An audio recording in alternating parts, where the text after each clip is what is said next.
Right. Good morning, everyone. Good morning, the virtual world out there. Today is Tuesday, right? Am I right? Yes, it's Tuesday, September 21st. We are on our second day of programs per the Long Beach Gives initiative that's happening in Long Beach, and per the SCIC, our programs for the whole week. Every day we do three little programs, and we start off the morning with a little bit of meditation slash scripture reflection, focusing on the various different faith traditions. So this morning we actually will be focusing on scripture and from the Islamic perspective, so Quranic scripture. So before I introduce our speaker, I just want to take a moment and thank everyone for joining us, those who are joining us live right now, as well as those who will be seeing this later on, either on our Facebook or YouTube or those on Zoom. We do ask that if you are watching this, if you just press that share button and so you can share it on your social media as well, then that would be fantastic. So I want to be respectful of the time and make sure we have enough time to speak on our topic. So I am going to go ahead and pull up Jenna's bio. Thank you so much, Jenna, for being here. We're so appreciative. Know you're taking time from work. But let me introduce Jenna real quick, and then what will happen is basically Jenna will talk a little bit of the Quran, and we'll do some recitation as well. And then thereafter, we'll have some shared reflections on that. So Jenna Solomon is a licensed speech language pathologist based in Orange County. She received her bachelor's degree from the University of California, Irvine, and later received a master's at Chapman University. She specializes in the pronunciation training of American dialects of English, as well as Quranic Arabic. Her current passion is helping young people connect to the Quran through the art of Quranic recitation. I always get nervous when there's like an English expert amongst me, like if I'm saying things correctly, right? I'm like, oh God, I just mispronounced that. But Jenna, welcome. We're so happy and so honored to have you with us today. Thank you. Thank you so much for having me. I'm happy to be here. All right, I'm gonna start off with a little bit of introduction of what Quran recitation is and what it means to us as Muslims. So the Quran is our direct connection to God. It is the direct words of God. And so Muslims use this to kind of strive to live by the teachings and the values and the general message found in the Quran. And the Quran it's a book that's meant to be recited. So you recite it out loud. And so because of this, many Muslims and non-Muslims alike like to listen to the Quran for its beauty. And it also has this overall calming effect when you listen to it. And so for me personally, I also love to recite it. It has that calming effect for me as well. So yeah. Let's get started. I'm going to recite two short passages.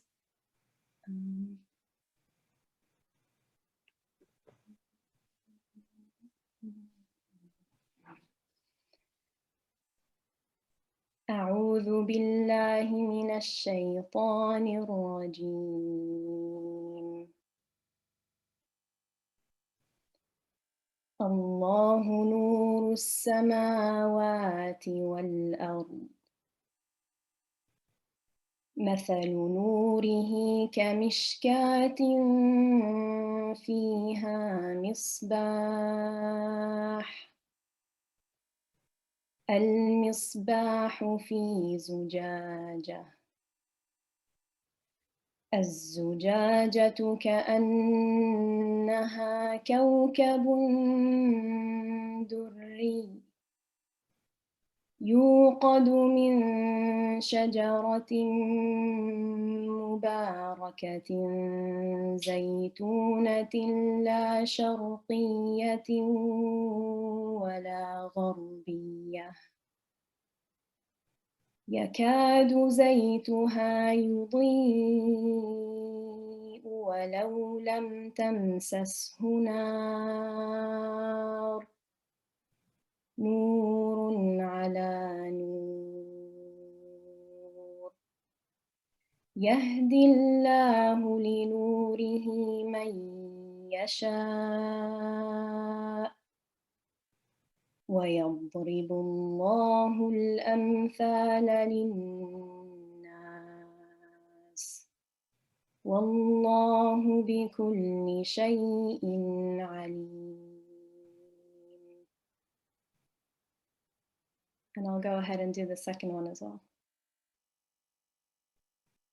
بسم الله الرحمن الرحيم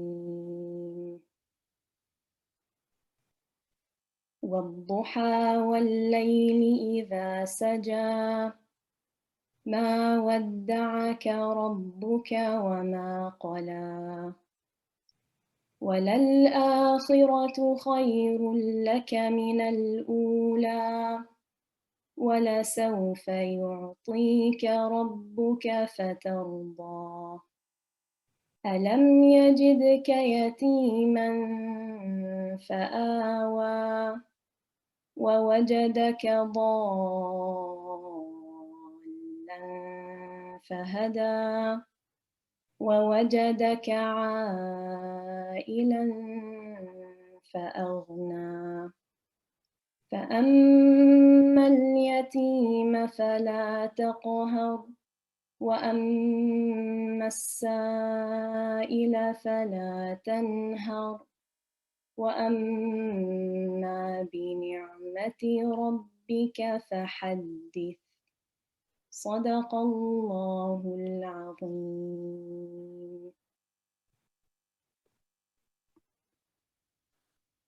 Thank you so much, Jenna. That was absolutely beautiful.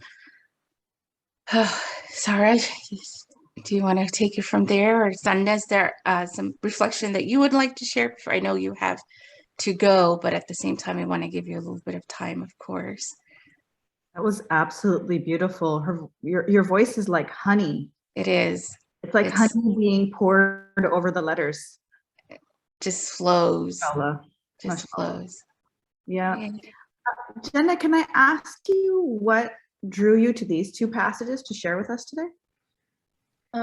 So the first one was from a chapter called The Light, and it's a verse that kind of describes the light of God, basically the light of God that guides our hearts. And it's a parable. It's a very it makes you kind of picture it. You'll see in the translation, it'll give you a lot more kind of information about that. And the second one was a chapter from the Quran that was revealed to the prophet when he was being kind of ridiculed by his people. And it was something to kind of keep him going and give him a little bit more encouragement and strength that we can kind of pull from as well. So, yeah. Beautiful, beautiful. Thank you. Cheryl, can we put up the English? Yes, definitely. And thank you, Cheryl. And this is what's so beautiful and magical about the South Coast Interfaith Council. Jenna, we were just connected to Jenna through a mutual friend over the weekend. And so we didn't have, it didn't dawn on me or Amelia that we should have some kind of a visual for the passages. And then our wonderful office administrator, who is not a Muslim, took it upon herself to create these beautiful slides to facilitate our reflection today, which is just so lovely. Does anyone want to read I can do it too. Sure, go ahead, Sarah. So this one, like Jenna mentioned, is from the chapter of the Quran called The Light, Al-Nur, and there are 114 chapters in the Quran. So this is chapter 24, that's what you see at the top, and this is verse 35. God is the light of the heavens and the earth. God's light is like a niche in which there is a lamp. The lamp is in a crystal. The crystal is like a shining star. It from the oil of a blessed olive tree, located neither to the east nor the west, whose oil would almost glow, even without being touched by fire. Light upon light. God guides whoever he wills to his light, and God sets forth parables for humanity. for God has perfect knowledge of all things. So as to what Jenna was sharing, and I am going in, I'm actually getting this from, I have my study Quran in front of me, and the study Quran is a translation and commentary on the Quran. And what I really like about it is that there is female scholarship, male scholarship, Eastern scholarship, Western scholarship, Sufi, Shia, Sunni. You get a wide breadth of reflection on each passage, and you can make of it what you want. And I like that. So I'm just going to read that section that describes the imagery that we're being given in this verse. So it says, the imagery created by the first part of this verse is of a light radiating from a lamp fueled by oil, shining through a glass that covers the niche holding the lamp. Alternately, the light simply radiates through the glass that is part of the lamp body. These phrases, which symbolize the light of God or the light in the heart of a believer, have been interpreted as a description of the nature of cosmic reality itself, or as a symbolic account of human spiritual realization, or both. I mean, I think we could spend probably a whole month reflecting on all the possibilities of this verse, because there's a parable, and there's a parable that can be interpreted in very different ways.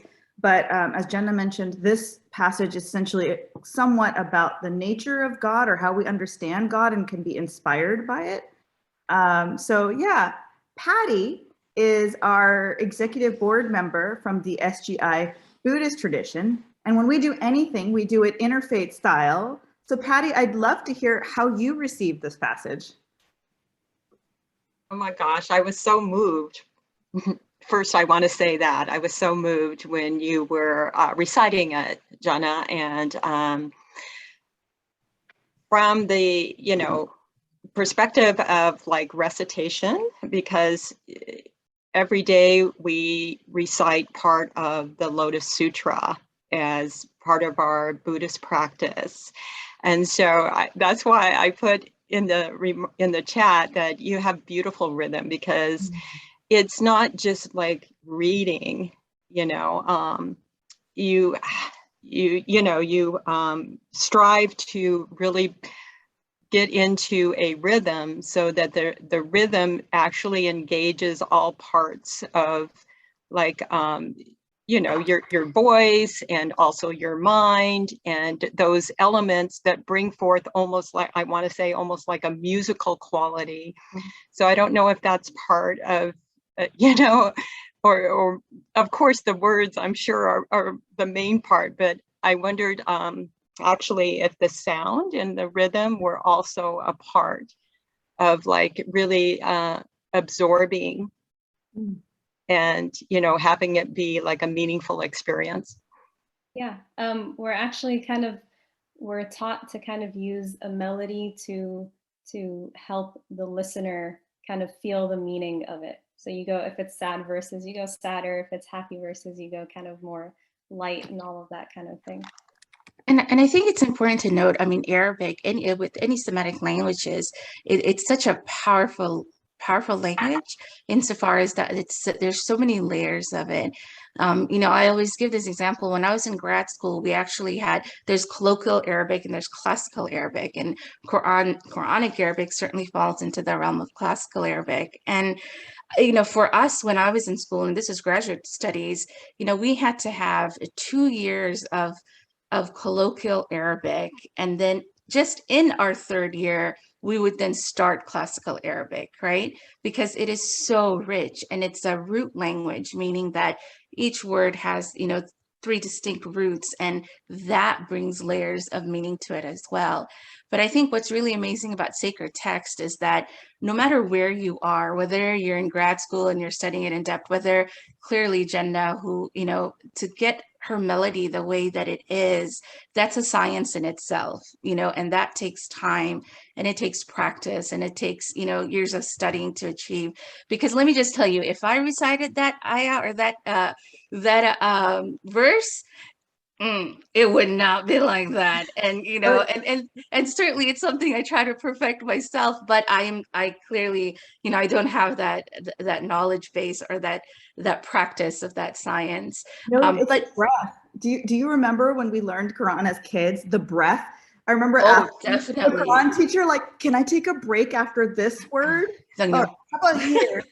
Yeah, I mean, because it is a science, and that's what adds to the beauty of it, right? Like those who like know it, they realize when they hear it that, oh my God, that's someone that knows her or his Arabic. But like all sacred text, I think what's really beautiful about it, and I think that's one of the things that makes it sacred, is that it's applicable to everyone, right? So the person that's studying it so in depthly and they see those layers of meanings and they're like profoundly impacted, well, that another person who just hears it and it then affects their heart, they're both equally profoundly impacted by it, right? And I think that's one of the beauty of sacred language, or of divine language, as practitioners of the faith would believe it to be. And, I want to say one more thing before we go into the other one, because I know we want to be cognizant of time. But I remember when we were studying Islamic theology, one of the core things that I remember one of my professors, he used to say, within Islam, it's believed that there's 7 layers in the Quran, right? So when you recite one verse, there's like 7 layers of meaning. And what does the analogy mean? It means that, again, it's when I read this today versus when I read it maybe even a week ago, or when I may read it 10 years ago, it might reflect on, you might have a different meaning towards it, right? Because again, it's that sacred text that speaks to you at the moment that you're reciting it. And I think that's something really special about all really divine and sacred texts. Awesome. Thank you. In the interest, and we have a couple of guests in the Zoom room too. Before we move on to the next passage, does anyone want to add anything on this particular verse? Again, this is the light verse, the verse of light. Okay, Cheryl, can you pull up the next one? This is Rabia here. Oh, hey, assalamu alaikum, Rabia. Wa alaikum salam. I just wanted to say that I thought that, first of all, mashallah, Jannah, that was so beautiful, the reading that you did. And also I love the verse that you've chosen. The imagery is, hearing it as a Muslim, of course, your recitation is beautiful, but just the imagery when you read the translation, it's so powerful. It kind of makes me feel like just the presence of God, that imagery of a light which shines everywhere, even in darkness, a little bit of light brings so much. So thank you so much. I really liked this verse. Thank you, Rabia. Thank you so much for being here. Anne, I see that you unmuted yourself. Did you want to add something? Oh, we can't hear you. Oh, now your sound isn't working. Oh no. And we can't hear you. Okay, we'll let Anne try again. No. Still can't hear it. Oh, you can feel free to put something in the chat and we can read it out loud as well. Cheryl, did you want to add something? I saw you also unmuted yourself. Oh, well, I think Jenna's voice is just like a singing bowl. I mean, I got that same like resonance in my heart when I listened to it, especially the notes at the end that would linger, and it was just amazing. Linger, and that's very intentional, the linger. Jenna, what do you guys call that linger again, when the letter kind of it's sticky? I think if it's at the end of the verse, it's like the med, the elongation of the vowel. Yeah, it's intentional. And do you remember, Sarah, when we were little? I don't know. I mean, now, this is where is a PSA, always listen to your elders. When I was little, my mom was like, go to Tajweed, Tajweed means the science of recitation of the Quran. I was like, I know how to read it. It's okay. And she would, every year, God bless her, she would find a teacher for me, and she would be like, I found someone, and all you have to do is just, partake. And I'm like, I'll do it later. Now, in my early 40s, I'm like, because there's so much to it, right? Because I remember one of my teachers would say that there's a certain time frame of how long you hold it, right? So it'd be like, no, 5 counts. Like what? But again, it just goes to those who, you know, are so passionate about it, and there is a beauty in it, you know, and it's reflected in Jannah's recitation. Anne, are you able to speak now? Let's try one. No. No, we can't hear you. I'm so sorry. Cheryl, can you put up the next? Well, I was thinking we would have just Jenna recite the Arabic. Or do we, no, we already did. I'm sorry, sorry. Yeah, we already did it. Yep. Okay, just a second. Thanks, Cheryl. And as Cheryl pulls up this one, I wanted to add, so what I always, in Sunday school, I always tell the kids that the Quran is not a legal text, and it's not a set of stories. And that makes it a little bit different. We're used to looking at texts, scripture, as a set of legal rules or storytelling, and the Quran is neither one of those. What I tell my kids is that when you read the Quran, you're essentially eavesdropping on an incredible intimate conversation between God and one of his favorite human beings, Prophet Muhammad. And of course, I'm speaking from the Muslim perspective. And so when we read the Quran, we have this unique opportunity to hear this intimate conversation as Prophet Muhammad is trying to fulfill a 20-year mission. And he's having struggles, he's unsure of himself at times, his heart is unsteady in moments, he's scared, he's worried, he's confused. And all throughout this time, God continues to offer him solace. Sometimes God, so there are stories in the Quran, but they serve a different purpose. They're shared in a very non-linear way, and the purpose of the stories is to kind of offer comfort. Oh, like it's like saying, don't worry, other people have been here. There've been other extraordinary people who experienced the same loss or who experienced the same struggles. And so the stories serve a very different purpose in the Quran. And as Jenna mentioned, this passage that we have in front of us, the second one she recited, comes at a time, and I think the recountings, again, I always tell my kids, you know, studying religion is like playing the telephone game, right? Because I never met the Prophet, and we're hundreds of years after his life. So it's like the message is getting passed person to person to person. So while the script of the Quran has remained stable and has not changed since around the time of the Prophet's passing, the understanding and the stories around it, of course, are open to, they can be subjective. And so you'll hear sometimes the occasion of a passage might be described in a different way. From what I understand, this passage came at a time where the Prophet hadn't received revelation in a while. And so he was getting nervous and anxious that maybe he did something wrong. Maybe God decided, you're not going to make a great prophet. I'm going to try somebody else. So he was feeling that. But what matters in the Quran, like I said, it's not about the storytelling. It's not about the legal, but it's about that feeling. And we can all relate to that feeling of doubt. When you doubt your voice, do I belong here? Am I good enough to do this?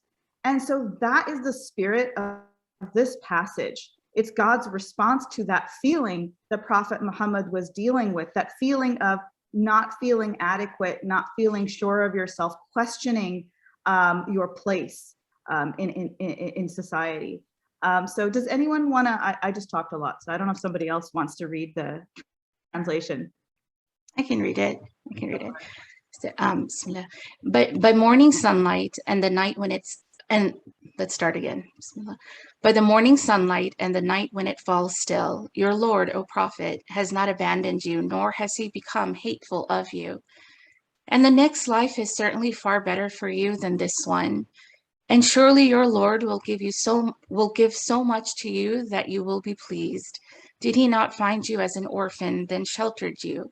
Did he not find you unguided and then guided you? And did he not find you needy, then satisfied your needs? So do not oppress the orphan, nor repulse the beggar, and proclaim the blessings of your Lord.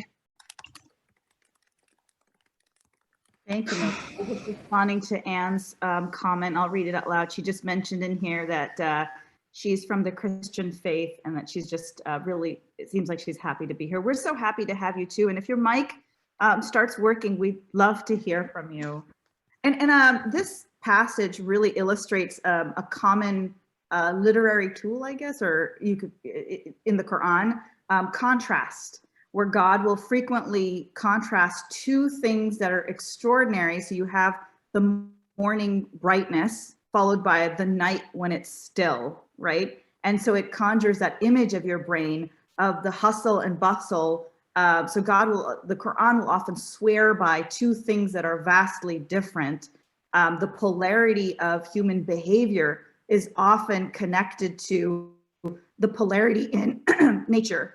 So in this one, you have the hustle and bustle of day, and then the night when everything is absolutely still. And in both of those scenes, in both situations, spanning all of that, God is still present, right?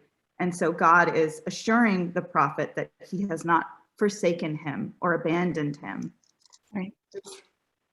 Amelia, did you want to add? And I think it's the same thing. I think, it talks about how ayah 4, verse 4, it talks about, and surely your Lord will give you so much to you that you will be pleased. And then it talks about, it asks those direct questions. And it's interesting, in the Quran itself, when you look at the Arabic word of it, it's something to be recited, right? It's something to be, and when you recite it, ideally the thing is that what you're reciting, you should understand what you're reciting, right? Because then that understanding of it automatically causes you to reflect on it. And so I think this quest for the Quran constantly beseeching you to reflect, right? Because I think oftentimes that's what we forget, that, we get so busy in the hustle and bustle of life and things like that. And, like monotheistic, all the other Abrahamic faiths, there's a definite emphasis on this world and the next, and this world being a test, or, this world being a place where you don't forget God, right? And then thereafter you have this eternal life. And so it's always asking you to reflect on that, because you'll forget. And, and I was going back to where it says, Quran, the importance of recitation. As Muslims, we pray 5 times a day, certainly try our best to do so. And there's a reason for that. Again, it's that calling you back, right? Because part of prayer is, in fact, reciting verses of the Quran. So when you're standing in prayer and you're facing your Lord, you're once again reflecting on the words of the Quran and reminding yourself again. So there's that constant, it's like reassurance and reflection, right? There's that constant, where, yes, things are chaotic, things are insane, oh my gosh, what's happening, da da da. But then you stand still, you're standing in front of your Lord, and you recite these verses and you reflect on what it's saying. And then the whole point is that kind of brings you back, right? So it's really, I think all faith traditions, and that's the cool thing about it. Like, I think it's just, it's something that centers you, right? It continuously beckons to center you.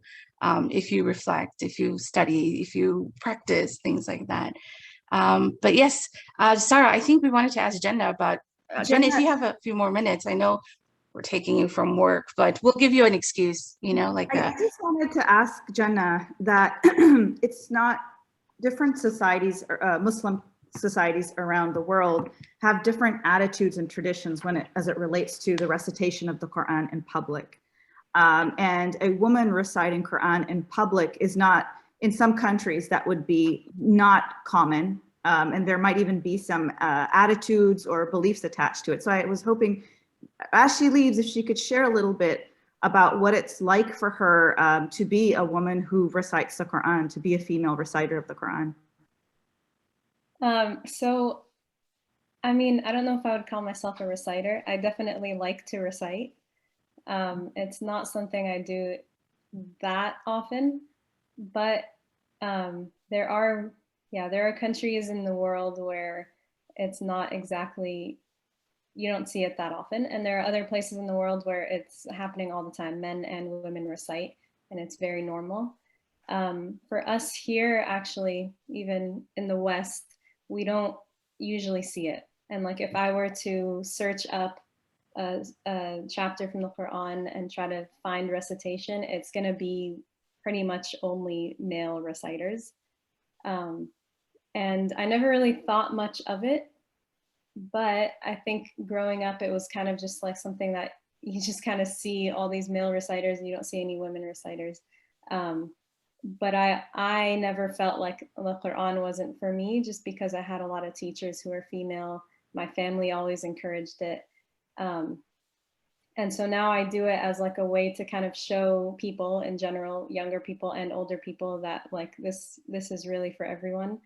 The other point we were talking about, like how voice, like this, the Quran is like something that is meant to be recited out loud. And if you're only hearing male recitations, it's really hard to try to like imitate it.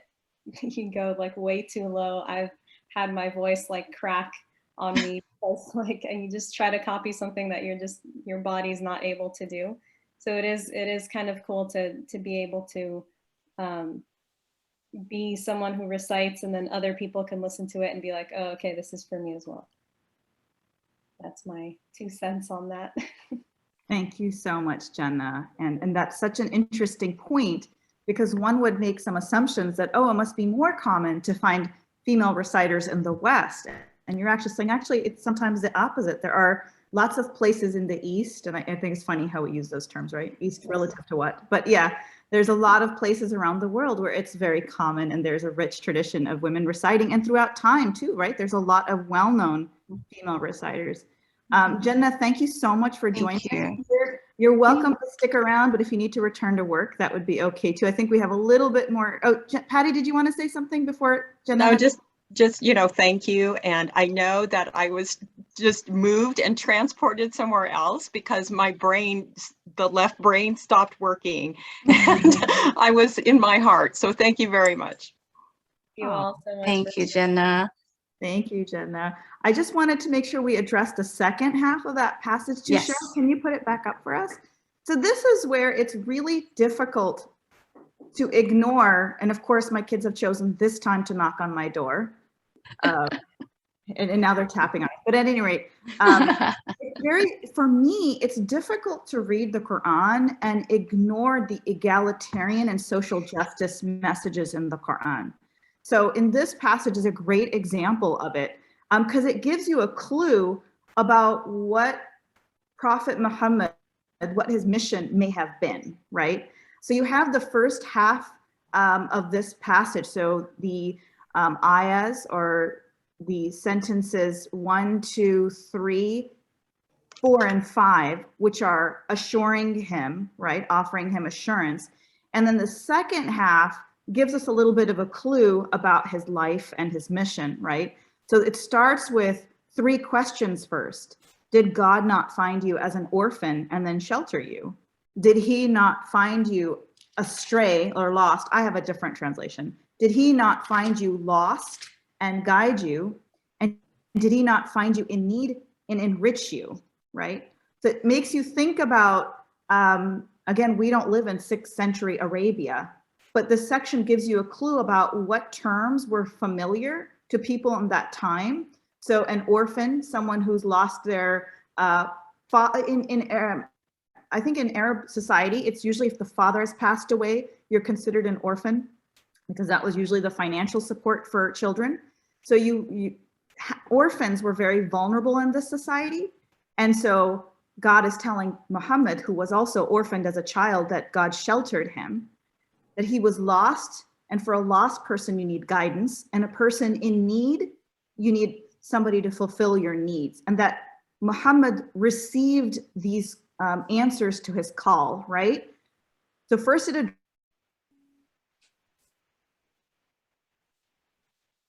lives, how God fulfills our needs. And then comes our call to action, the prophet's mission and our call to action. So because, and I'll look at passage 6, did he not find you as an orphan and then shelter you? And that's why in sentence 9, you've got the call then. So do not oppress the orphan. Sentence 7, did he not find you lost and guide you? And that relates to the, and actually my translation I like a little bit better. So it says, and as for one who requests or asks for guidance don't reject them, don't repel them. Here it's translated as repulse the beggar. And then sentence 8, did he not find you in need and satisfy your needs? And that relates to proclaiming, being, acknowledging all that you have received and being grateful for it and declaring it, right? Being humble and acknowledging that none of this is anything that we do have. It's not inherently because we deserve it or we own it. It's not from our own merit, but it's been gifted to us from God, and that we should declare that and draw attention to it. Thank you, Rabia, so much for being here. Did you want to add anything as you leave? Did she leave already? I think she might have left. Did she? Yeah, and we should start wrapping up too. So Millie, I don't know if you want to, and I saw Summer has joined us. Summer, did you want to add anything or make any comments before we close? Oh, thank you. Yes, it was very moving. The voice, the purity of heart, I could feel from her, and the tone, and then to have the translation, it was like a trifecta. No. So I want to thank you so much. And also it gave me meaning what Mila, you were saying about the effect of recitation. I used to just say prayers in my head, but there's a Baha'i prayer that says intone, O my servant, and that means out loud. And so I try to do that too. And this has now reinforced my desire to intone more. So thank you very much. I'm so happy I heard about this and joined. Thank you. Oh, I love that. And Summer, are you joining us from the Baha'i community? Yes. Wonderful. Yes. Thank you so much for being here. Anne, I wish we could hear your voice, but we're grateful that you're here. Milia, do you want to help us close out and then? Yeah, sure. My goodness, yes, time goes by so fast. So thank you so much. Thank you, Anne. Thank you, Summer. Thank you for all of the others who are out there that are watching and that will be watching this. Again, the whole idea behind these programs that we're doing every day, particularly during this week of Long Beach, which is Long Beach Gives, which is the week specified or focused on giving back to the nonprofit organizations that really enrich our community, and this particularly being in Long Beach in itself. But certainly everyone is welcome to donate and everyone is welcome to support. But we wanted to offer a little glimpse of what the SCIC is. As an interfaith council, we always say we pride ourselves in creating communities of compassion among people of different faiths and cultures. And we do this through service, through education, through celebration. And certainly what you saw today is a little token of that education aspect, because we are cognizant of the fact that hope and we're cognizant of the fact that faith plays a central role in the lives of so many. And it's so important for us to understand what that means from the practitioner's perspective. So one of the things we pride ourselves is offering that platform for others to share their faith. Because I think what's phenomenal is that when we do that, I think oftentimes people may think that, oh, if I somehow engage in understanding another faith tradition, or if I somehow partake in a practice that's being practiced by another faith practitioner away from my own faith, that somehow it lessens me, right? Somehow it lessens my religiosity or my Muslimness or my Buddhistness or my Baha'i-ness. I don't think those are even words, but I think, but for those of us who are in this field and for those of us who have a deep passion for this, I think we realize that it's actually the opposite, right? Because I think this is just an example in itself. We have Summer from the Baha'i community, we have Patty from the Buddhist community, we have Cheryl from the Christian community, and then you have Sarah and I from the Muslim community. And all of us come from a different faith perspective, yet we're so enriched, right, by the fact that we are able to learn together from one specific faith in itself. So this is what we do. So our hope is that these programs will further encourage you to please make that donation. For everyone who's watching this and all our friends, yesterday we were talking, some of us from the board, and we were saying, if everybody on our friends group on Facebook, if they donated even just $1, it would equal so much. And for SCIC particularly, we are almost 100% reliance on individual donations to support the work of the council and what we do. So we really encourage you to do that, and we hope that you will be able to do so. If you are, then we thank you for that. And if you aren't, we thank you for still being part of our community and lifting us in your prayers and in your thoughts. I think before we go, Cheryl, if you could pull up that schedule, I just want to go over that so that you know what's coming up, and that we hope that you'll join us in the programs that are coming up as well, and share it with others so that they are also aware of it. Amelia, how are we starting our morning tomorrow? Tomorrow is, I believe, the Christian faith tradition.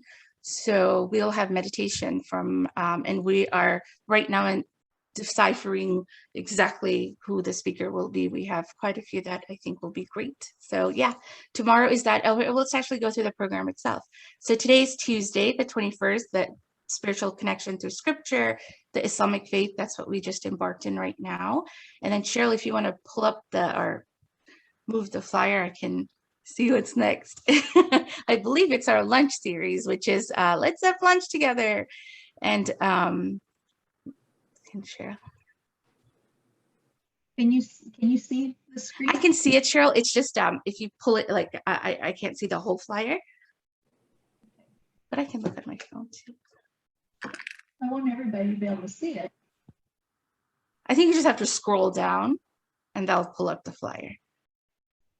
Yeah, we're just seeing part of Monday. We're seeing Monday, and we're seeing all the events that have already passed. Yeah. So this is what we've done thus far. Okay, just a second. Let me stop sharing and I'll share again. Just because it's what I'm seeing is scrolling. Oh, okay. Okay. So while Cheryl is pulling that up, what we wanted to do was during lunchtime also have an opportunity to engage in lunch together. And so we created here we go. We created this program, Food and Faith. Let's have lunch together. And the idea is, again, for us to come together and learn about one another's faiths, and also build community and fellowship and have fun. And so today, actually, I believe Sarah is going over to Rini's house. Rini is a member of the Hindu community, and she will be cooking up some deliciousness. And amidst the cooking, Rini will be cooking. Rini will be cooking up some deliciousness. And while she's cooking and while we're eating, we're just having a conversation about her Hindu faith tradition, about how food unites us, right? There's nothing like food that unites us together. So we'll hope that you'll join us for that. That's at 12 to 12:30. And every evening, we also have an hour-long program. 7 to 8 o'clock today is spoken word. So Visions from a Hopeful Future.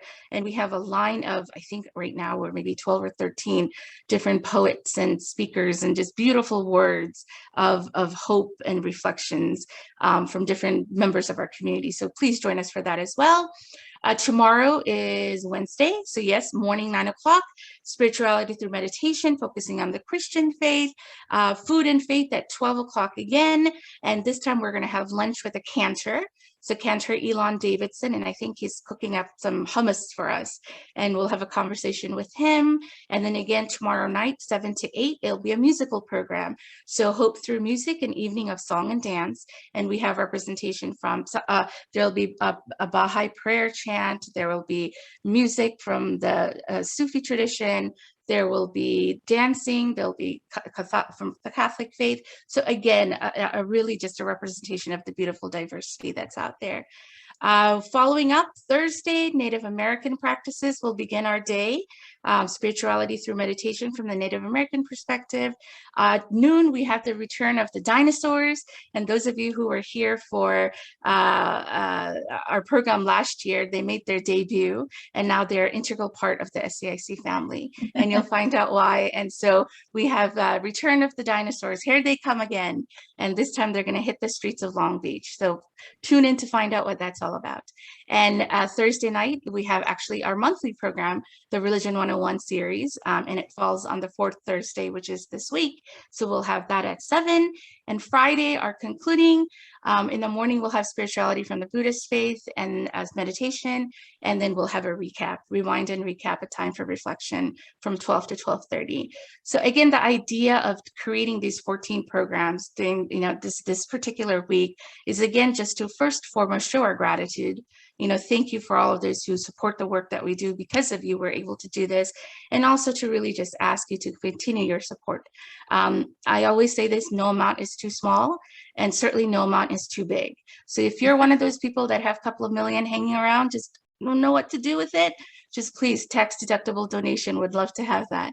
But if you're also someone who, and I think all of us can relate to that, and it's a difficult time, but if you're able to donate anything at all, know that we are so grateful for that. And we're so appreciative of that. So you can go on our website and make the donation on Long Beach Gives and make the donation there as well. I think that's it. Sarah, Cheryl, Patty, Summer, any other notes of reflection before we conclude for this morning until lunch? That's It was a it. great program. Yeah. Yes. All right. All righty then. Yep. Well, thank you so much. Have a great, good day. And hopefully we will see you at noon today. All right. Thank Bye. you. Thank you for your you. support. Thank you, Thank you. everyone. Take care, guys. Thank you. Bye.